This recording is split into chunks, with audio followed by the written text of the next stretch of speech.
Hey everyone, welcome to my YouTube channel.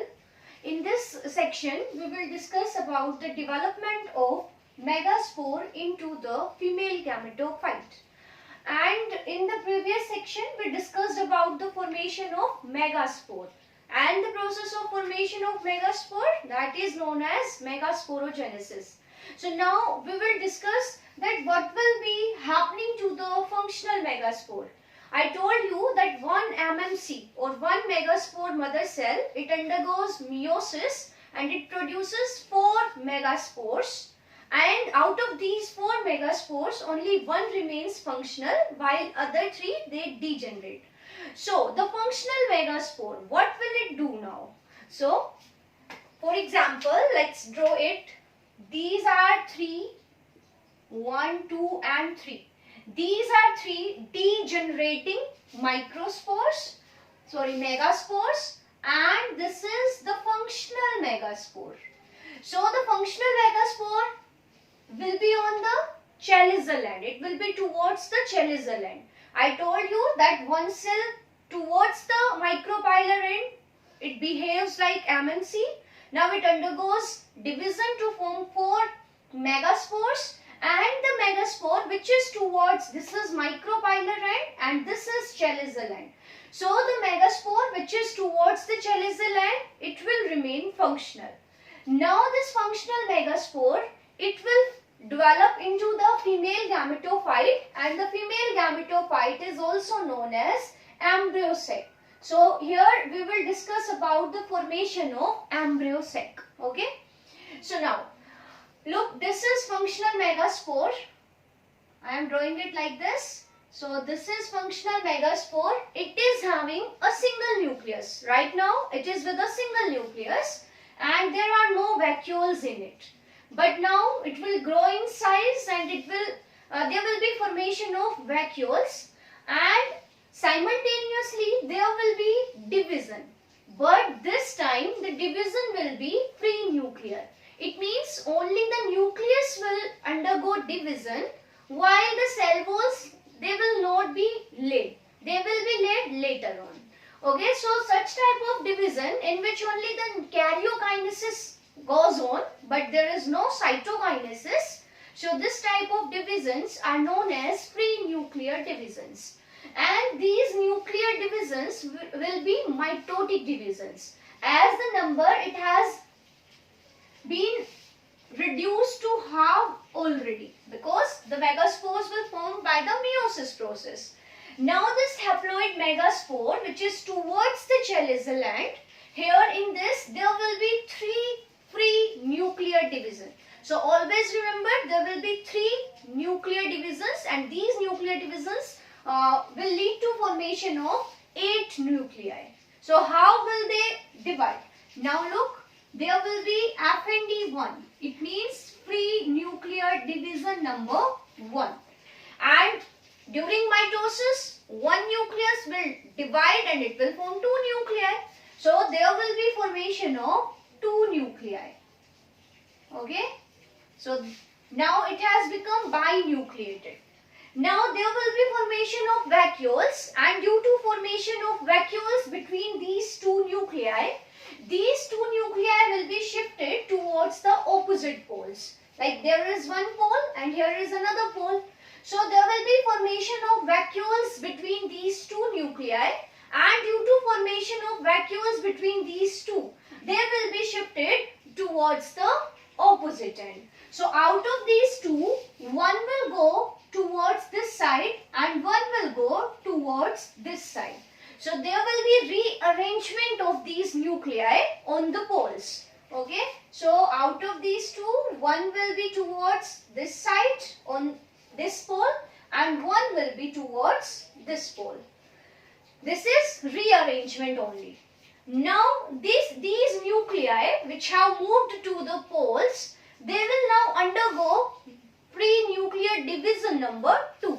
Means here will be formation, there will be another nuclear division, the free nuclear division number 2. And you all know it will further lead to formation of 4 nuclei. So 2 nuclei, now they will form 4 nuclei. 2 on this pole and 2 on this pole. So total there are 3 nuclei now in this megaspore. Is it clear now? Now these nuclei, these 4 nuclei, they will undergo free nuclear division number 3. So there will be another division, free nuclear division number 3. And these 2 on these 2.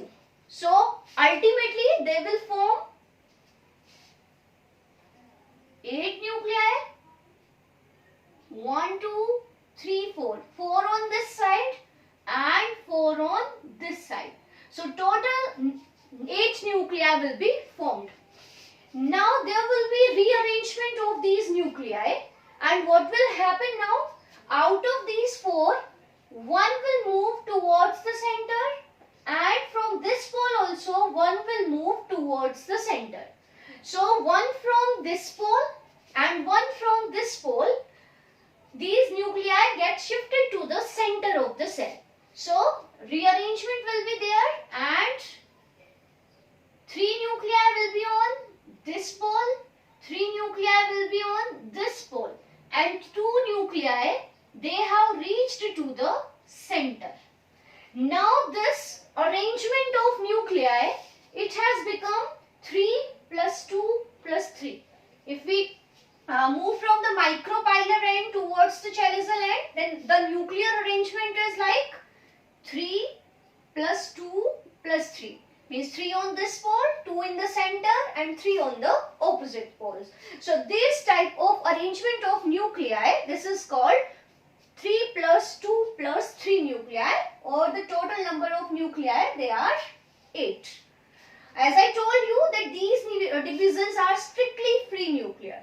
Now what will happen? These nuclei have been formed, and now there will be formation of cell wall.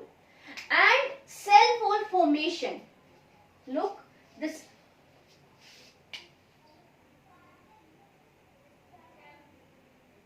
these are the nuclei, and these 2 nuclei, these 2 are known as polar nuclei because they have been migrated from the poles, one from this pole, one from this pole. So that's why they are called polar nuclei.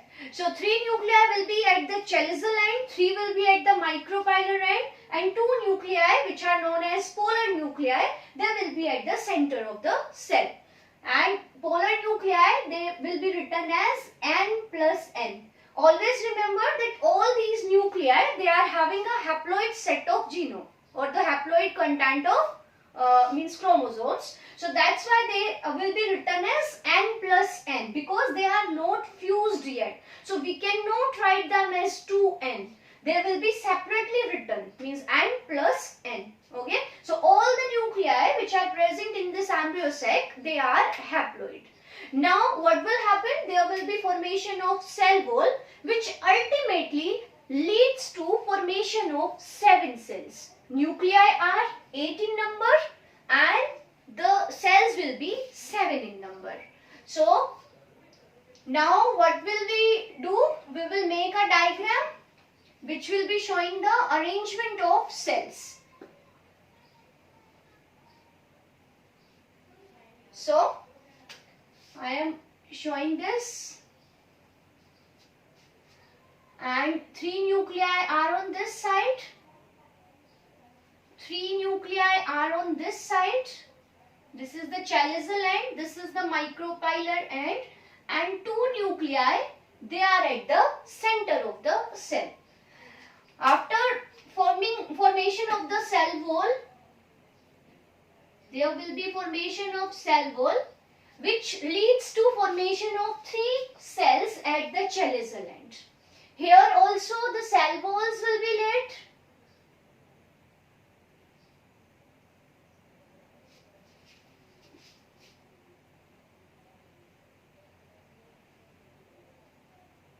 Here also the cell walls are laid, which leads to formation of 3 cells on this side.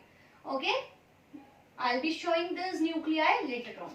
And these are 2 nuclei in the center. So total how many cells can you see? There are 3 on this side, 3 on this side, and 1 cell is at at the center. So 3 plus 1 plus 3. This is the cellular arrangement. So always remember the nuclear arrangement will be like 3 plus 2 plus 3. But the cellular arrangement is 3 plus 1 plus 3 because this is a single cell and it is having 2 nuclei. So these are 2 polar nuclei. And this darker portion in the nucleus is actually the nucleolus. So in your NCERT, this diagram is shown. Some students, they confuse these as the cells, smaller cells. But no, these are actually the nucleus and the dots inside them, they are representing the nucleolus. Okay, so 2 nuclei are there in the central cell. Now, at the micropylar end, there are 3 cells and out of these 3, at 2, you will find the finger-like structures which are actually made of cellulose microfibrils. So, 2 cells, they will be having the finger-like projections on their cell wall which are actually made of cellulose. So, these finger-like structures on these 2 cells, these are known as filiform apparatus. Filiform apparatus, they are the cellulose thickenings on the cell wall which are in form of fingers. Means finger-like projections of cellulose. They are called filiform apparatus and the functions will be told later. And the cells which are having these filiform apparatus, they are called synergids. So out of these 2 cells, 3 cells, 2 will be synergids. And these synergids, they are having the finger-like projections which are filiform apparatus. So filiform apparatus important. बने किसके हैं? Cellulose के. And the cells which are having these filiform apparatus, they are known as synergids or the helper cells. And one cell, this one cell, it is actually the sex cell or the female gamete or the egg cell. So this cell is egg cell or the female gamete or it is also known as oosphere.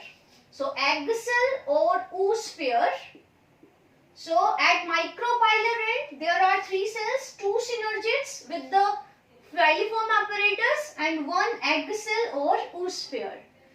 The cells, 3 cells at the chaliceal end, they are known as antipodal cells. So 3 antipodal cells will be at the chaliceal end. Okay. And the one cell which is largest and which is having 2 nuclei and is present in the center. This largest cell of this embryo sac is known as the central cell.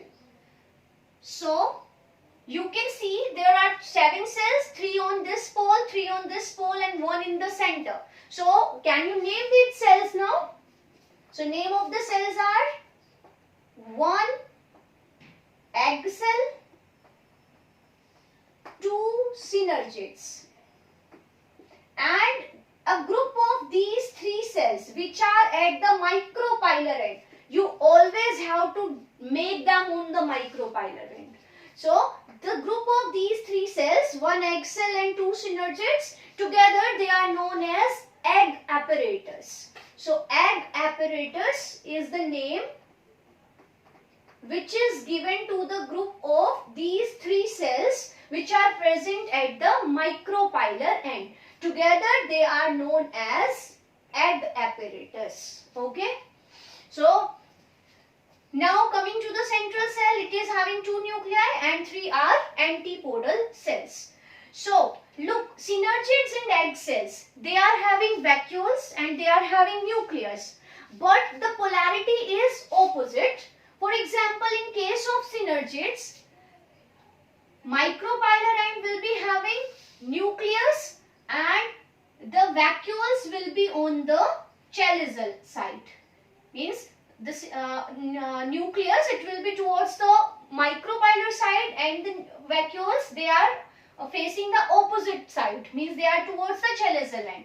While in the egg cell, the opposite polarity is found. Means vacuole will be at the micropylar end and the nucleus be towards the chalicer end. So always remember, this is shown in the diagram in NCERT, that the synergids and egg cells, they are having opposite polarity with respect to vacuole and nucleus. Because in synergids, the nucleus is towards the micropylar end while the vacuoles are towards the chalicer end. But the situation is just opposite in egg cell. In egg cell, the vacuole is towards the micropylar end and the nucleus is towards the chalicer end. So these two synergids and egg cell, they are having opposite polarity. Okay. Now the polar nuclei, they are not yet fused, but sometimes they get fused, and after their fusion, they will be forming a diploid nucleus, and that is known as secondary nucleus. Okay. So now coming to the statement, monosporic development. Monosporic development. So this is something very important. So now you can see, this is the functional embryo sac, or it is a mature embryo sac.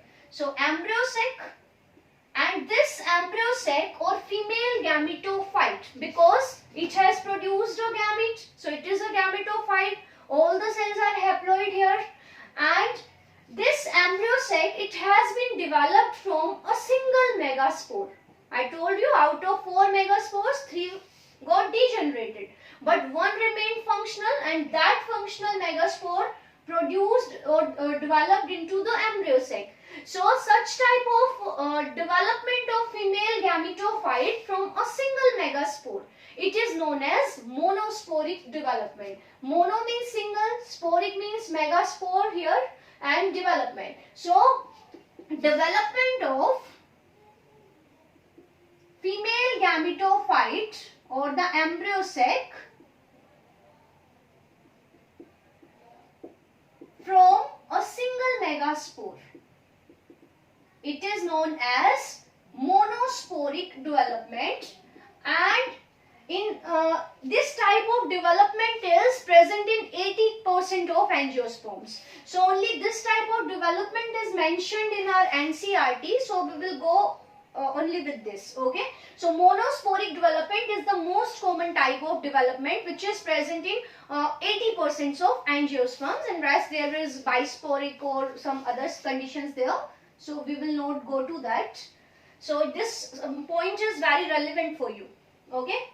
Now this is functional or the embryo sac.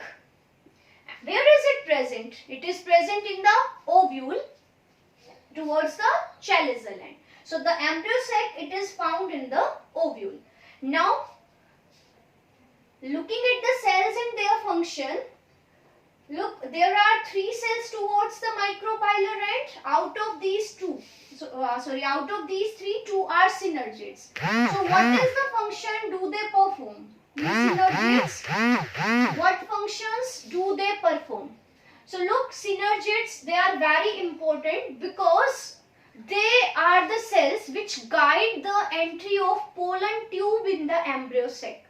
Look, after reaching of pollen grains on the stigma, the pollen grains will be germinated, and during their germination a tube-like structure will be formed which is known as pollen tube.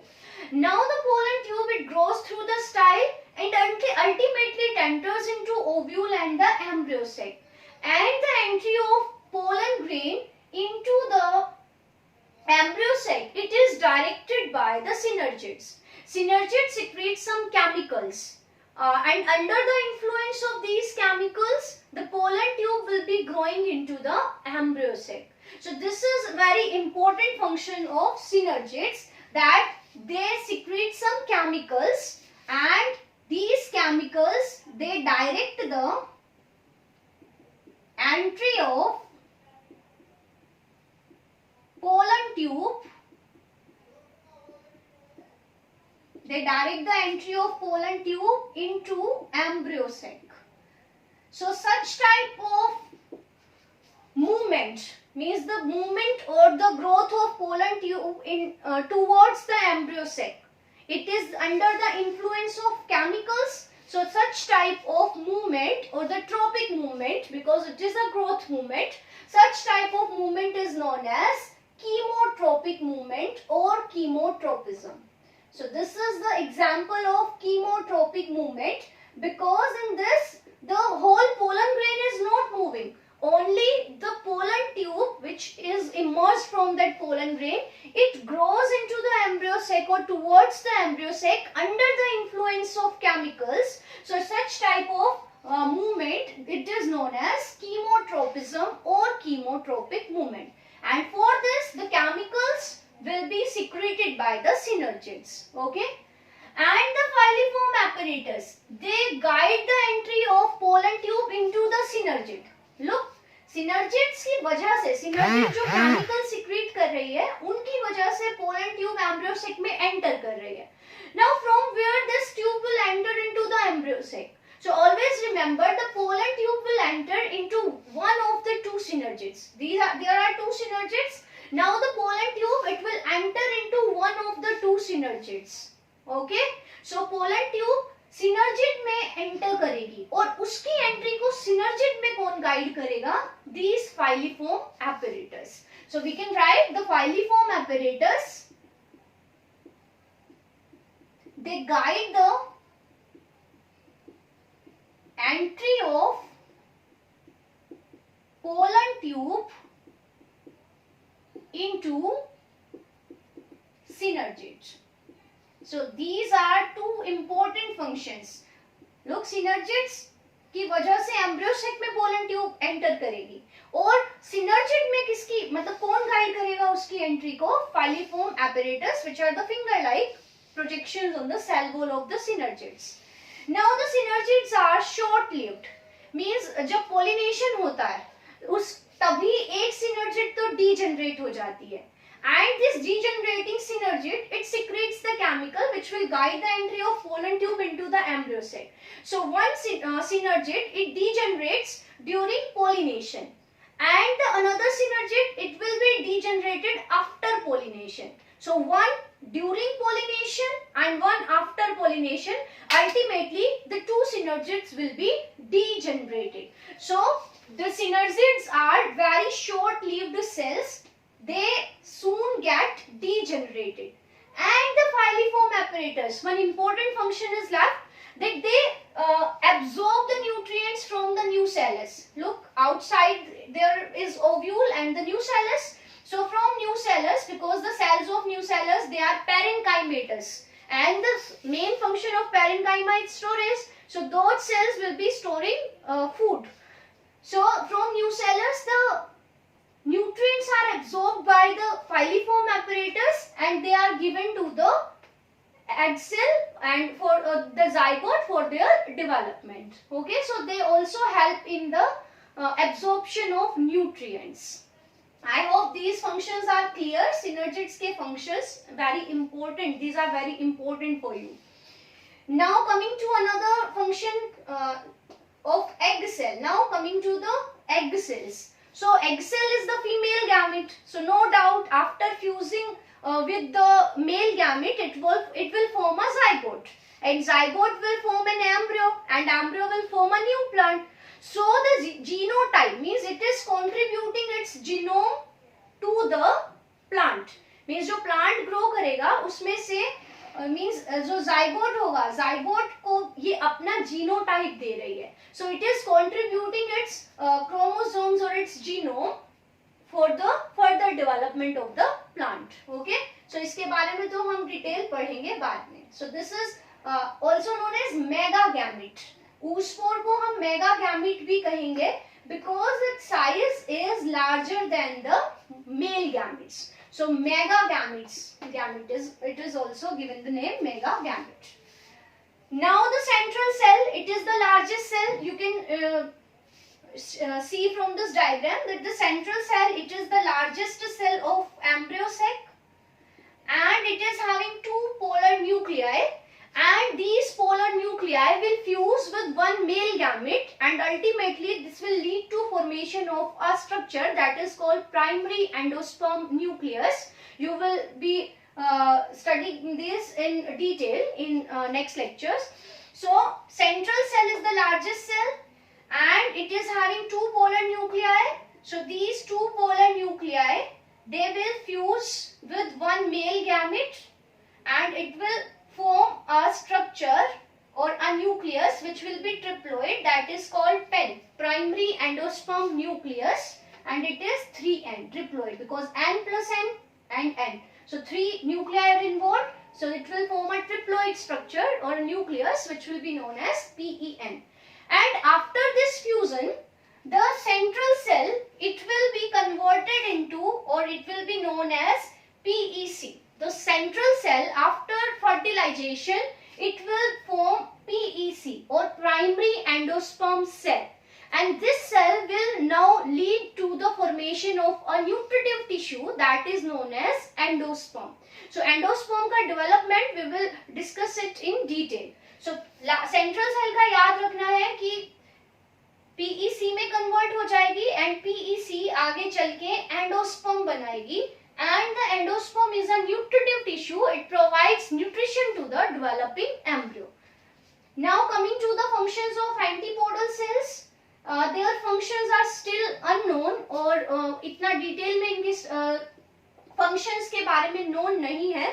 But in some species they help in nutrition. So somehow they are playing a nutritive role. And they will also get degenerated. After fertilization, they will be degenerated. So these are also the cells which are somehow playing the nutritive role. So this arrangement is the 3 plus 1 plus 3 arrangement. You have to remember the names of cells, egg apparatus, filiform apparatus, and the functions of each cell. So this is all for today. In the next video, we will be discussing about the pollination, because microgametogenesis and the megagametogenesis, both types of gametes, they are formed. Now we will discuss about the double fertilization. So before fertilization, there will be pollination. So up to now, we have completed the pre-pollination events, means all those events which are occurring before pollination. So in next video, we will be discussing about the pollination. Till then, have a nice day. Goodbye.